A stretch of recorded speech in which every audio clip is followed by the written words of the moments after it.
আসসালামু আলাইকুম। ভ্রমণ হচ্ছে একটা নেশা। এই নেশাটাকে যদি একবার লেগে যায় তাহলে আপনার অন্য কোনো নেশা করতে হবে না, কোনো খারাপ নেশা করতে হবে না। তো আমরা আসলে ট্রাভেল করতে করতে এমন হয়ে গেছে, এখন একটা দিনও যদি ট্রাভেল না করি তো আমাদের ওই দিনটা ভালো যায় না। আমরা আজকে যাচ্ছি হচ্ছে বিরল কালিয়াগঞ্জের একটা বন আছে, এই বনটাতে মধ্যে অনেক প্রশান্তির জায়গা। তো কথা না বাড়াই, চলুন যাই। যাচ্ছি মূলত দিনাজপুর থেকে এদিকে যেতে গেলে বিরল দিয়ে যেতে হবে এমন না, আরো বেশ কয়েকটা রাস্তা আছে, যেমন দোগাছি হয়েও যাওয়া যায়।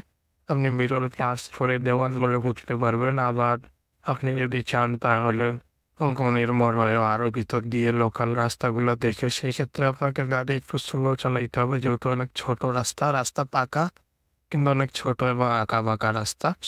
গ্রামীণ দৃশ্য দেখতে দেখতে যাওয়া যায়। এই রোডটা অনেক ভালো এবং দিনাজপুর থেকে বিরলটা অনেক হাইওয়ের মতো হয়ে গেছে। আর এই গেছি কালিয়াগঞ্জ বাজার, এইখান থেকে হয়তো আর 3 থেকে 4 কিলোমিটার পরেই বা সেই শালবনটি, ধর্মপুর শালবন, এবং এর পাশেই রয়েছে ইন্ডিয়ান বর্ডার।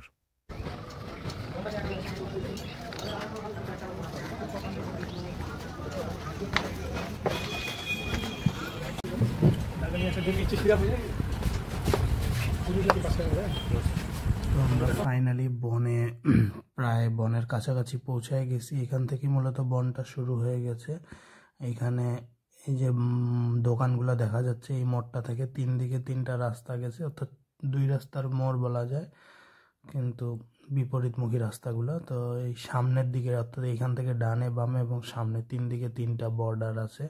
এই যে এখানে দেখা যাচ্ছে ডুংডুঙ্গি বর্ডার, এনায়েতপুর বর্ডার সোজা, আবার সামনে এই রোড দিয়ে গেলে আমরা এনায়েতপুর বর্ডার দেখতে পাবো।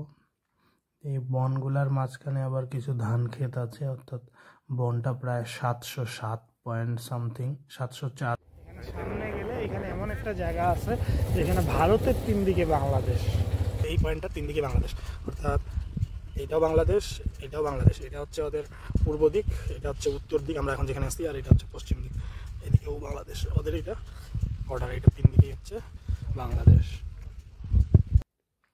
তো এনায়েতপুর বর্ডার যে স্পেশাল পয়েন্টটা ভারতের 3 দিকে বাংলাদেশ, এটা থেকে বামে আসতে হবে আমাদেরকে, অর্থাৎ পূর্ব দিকে এই রোডটা দিয়ে। সামনেই বিজিবি ক্যাম্প অ্যান্ড মেইন যে ঘন বনটা দেখা যায়, এই বনটা এখান থেকে শুরু বলা যায়। তো এই যে সামনে আমরা দেখতে পাচ্ছি যে বিজিবি ক্যাম্প, আর রাস্তার ধারে তাল গাছ আছে। এই জায়গাটাও দেখতে অনেক সুন্দর। এখানে বাড়িঘর খুব কম, মানুষজনের আনাগোনা খুব কম, তবে গ্রামের ভিতরে, বনের ভিতরে আবার কিছু মানুষ থাকে। তো এই যে ধান ক্ষেত আর হচ্ছে বন, তো এইখানে বন, এই যে বনের ডান দিকেই বর্ডারটা। আর এই সময়টাতে গ্রীষ্মকাল। আমরা মাত্র বনে ঢুকলাম। তো এটাই হচ্ছে কালিয়াগঞ্জ ধর্মপুর বন, এটা মূলত শালবন। তো আমরা এখন বনের ভিতরে যাব। এখানে একটা স্পট আছে দেখার মতো, স্পটটাতে ইনশাল্লাহ যাচ্ছি।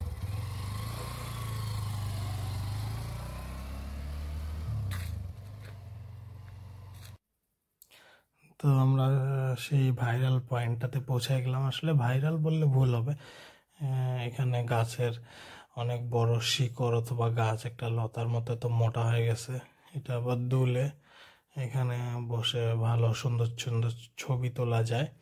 আর পাশে যেটা দেখতেছেন মাটির ঢিবির মতো, এটা মূলত হচ্ছে উই পোকার ঢিবি, এখানকার লোকাল ভাষায় বলে রুই পোকা। তো উই পোকা বাসা বানায় এইভাবে, মাটি ঢিপ করে করে এর মধ্যে থাকে, মাটি দিয়ে উঁচু উঁচু, মানুষের থেকে উঁচু হয়, এরকম বড় বড় ঢিবি বানায়। তো আমরা এখানে বসে একটু আরাম করার ট্রাই করতেছিলাম, কিছু ছবি টবিও তুলতেছিলাম। এটা হচ্ছে উই পোকার ঢিবি, এটা আমাদের দিনাজপুরের ভাষায় বলে উই পোকার ঢিবি। অন্যান্য জায়গায় হয়তো অন্য নাম থাকতে পারে। এটা মূলত উই পোকারা বাসা বাঁধছে এইভাবে। দেখে মনে হচ্ছে অনেক পুরানো একটা জিনিস হয়তো বা, কিন্তু আসলে এটা উই পোকারাই বানাইছে। এরপরে আমরা বনের আরেকটু ভিতরে যাওয়ার ট্রাই করি। তো বনের ভিতর দিয়ে পাকা রাস্তাটা চলে গেছে, কিন্তু কোনো মানুষজন নাই, একটা মানুষও দেখা যাচ্ছে না। তো এটাতে গেলে আপনারা যদি ভীতু টাইপের হন, আপনাদের খুব ভয় লাগবে। তো আবার এই দিক দিয়ে রাস্তাটা বনের এক পাশ দিয়ে একটু বের হয়ে গেছে, পাশেই মরিচ ক্ষেত, মরিচের গাছ লাগানো হয়েছে। এইদিকে ডান দিকে আবার বর্ডার দেখা যাচ্ছে, প্লাস এই রোডটা আবার একটা কর্নারের মতো হয়ে আবার বামে বনে ঢুকে গেছে। এই পাশ দিয়ে গেলে একদম আরেকটু সামনে গেলেই বনটা শেষ হয়ে যাবে। তো এই বিলটাকে মূলত বলে গোবরা বিল। আর এই গোবরা বিলটা অনেক ফেমাস একটা জায়গা। এই জায়গার বনটা দেখতে আসলে অনেক সুন্দর। এটা বাংলাদেশের বলা হয় যে বর্ডার রোড, এটা বর্ডারের কাছেই। তো আমরা এখন এই ধর্মপুর বনের যে জায়গাটার মধ্যে আছি, এই জায়গাটার নাম হচ্ছে গয়রা বিল। এই দিকটাতে আছে হচ্ছে গয়রা বিল। আর এই গয়রা বিলটা মূলত ভারতের, তবে এইখানে এই সাদা পাথর আছে, আসেন আমার সঙ্গে আসুন। দেখতে পাচ্ছ, এটা হচ্ছে এই পিলারের এদিকে বাংলা লেখা আছে, পিলার নাম্বার 321। আর এই দিকটাতে আছে হচ্ছে ইন্ডিয়ার, এটা হচ্ছে এটাও 321, ইন্ডিয়ার 321 নম্বর পিলার। আবার ওইদিকে ছোটো ছোটো খুঁটি দিয়ে রাখছে, জুম করে দেখাও, এই যে খুঁটিগুলো দেখা যাচ্ছে। আর এই যে মূলত গয়রা বিলের এইদিকে আমাদের ইন্ডিয়ান বর্ডার দেখা যাচ্ছে। তো এই জায়গাটাতে আমরা মাঝে মধ্যে আসি, বনের মধ্যে একটা অ্যাস্থেটিক একটা ফিল পাওয়া যায়। এই যে এটাই হচ্ছে বনটা আসলে বিশাল বড়। এই হচ্ছে আমাদের বাংলাদেশ ইন্ডিয়া বর্ডার। এখন আমরা একটু বনের ভিতরের দিকে যাচ্ছি, যদিও এই ভিতরে যাওয়ার সাহস সবারই হয় না, কিন্তু আমরা আসছি অ্যাডভেঞ্চারের উদ্দেশ্যে, তো ডেফিনেটলি আমরা ভিতরে যাব। অবশ্যই ভয় লাগবে, কিন্তু এই ভয়টাই থ্রিল করার জন্য আমরা এই ভিতরে যাচ্ছি। এখানে আমরা বনের ভিতরে আসলাম। এখানে আরেকটা ওই পোকার ঢিবি দেখেন, আমার থেকেও কত লম্বা।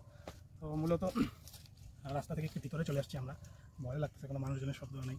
এখানে আসলে মূলত ভয় লাগে হয়তো কোনো ধরনের মানুষজন কেউ যদি চলে আসে কোনো রকম, এটারই ভয়, আর অন্য কোনো ভয় নেই। আমরা কিন্তু একদম এক্সট্রিম ভিতরে চলে আসছি, বনের একদম গভীরে। এখান থেকে রাস্তা আপনার অনেক দূর আছে, গাড়িতে গেলেও আপনার 4-5 মিনিট লাগবে। সো এটা আসলে অনেক, এখানে নেচার অনুভবও করা যাবে, কিন্তু এই একটা ভয় থাকবে। বনে আসলে মূলত এটাই অ্যাডভেঞ্চার, এটাই থ্রিলার। ভালো লাগবে প্লাস ভয়ও লাগবে আপনাকে।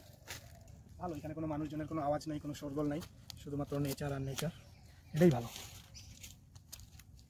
তো ভালো থাকবেন সবাই, এতক্ষণ পর্যন্ত যারা ভিডিওটা দেখছেন সবাই ভালো থাকবেন, আমাদের জন্য দোয়া রাখবেন। আশা করি দেখা হবে নেক্সট ভিডিওতে। আল্লাহ হাফিজ।